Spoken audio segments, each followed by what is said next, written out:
Gateway pipeline, and that they're going to try all the harder to increase the flow, to build a pipeline alongside the one that comes out in Burnaby, the Kinder Morgan pipeline. And we need you to figure out how to stop those things from happening. You will have tremendous allies as you try. Our greatest allies in this fight against Keystone were indigenous communities on both sides of the border, okay? And First Nations people in Canada have let it be known that they are not interested in having that pipeline run, that Northern Gateway pipeline run through their land. And I have some hope that they may be able to stand up even to the enormous corporate power of that industry. I was up in Yellowknife not long ago with Chief Bill Erasmus of the Dene, and he said, you know what, I think that we're going to win this. We're not letting them through.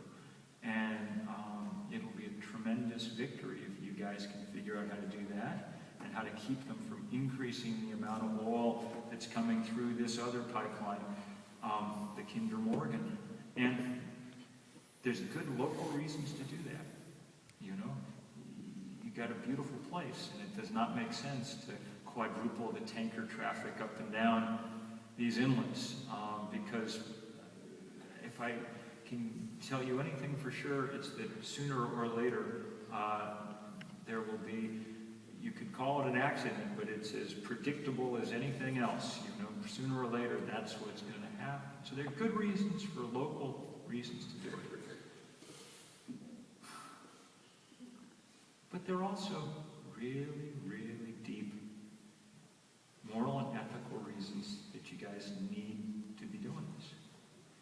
If you don't manage to block these things, if those pipelines go through, and if the plans for these coal ports that will be shipping coal to Asia come through, and so on and so forth, then before very long, British Columbia is going to be the jumping off point for an ungodly share of the planet's carbon. You're going to be this kind of staging ground, one of the main staging grounds for global warming, okay? A platform for heating the planet. And the effect might be to generate some money in the short term for some Canadians, not very many would be my guess. But the outcome in the short, medium, and long term will be disaster for people around the world who have done nothing to cause this problem, and who, well, look, enough sermon. Let me just say that there's no guarantee that we will win these fights against pipelines or coal ports, and there's no guarantee that we will win the fight against climate change. There are scientists who think that we have waited too long to get started in this fight, and that there is too much momentum behind this heating. There are political scientists who think the odds are simply too high, that there is too much money piled on the other side. If you were a betting person, you might be wise to bet with them, because we've been losing more or less for 20 years. But that's not a bet you're allowed to make. It only stands for a moral human being when the worst thing on earth is happening that ever happened, is to get up in the morning and figure out how you can change those odds some, with no guarantee that you're going to succeed.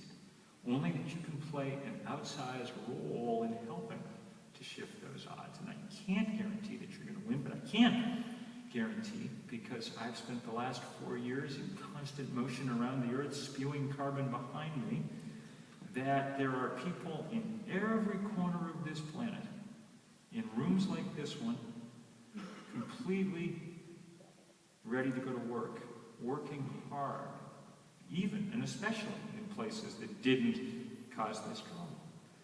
And it's always a great honor to be in those rooms and with those people, and it is a great honor to be in this room with you all. I don't know if we're going to win, but I do know that I look forward just to kind of standing shoulder to shoulder with you and finding out, fighting as hard as we can in the next few years. Thank you guys very much.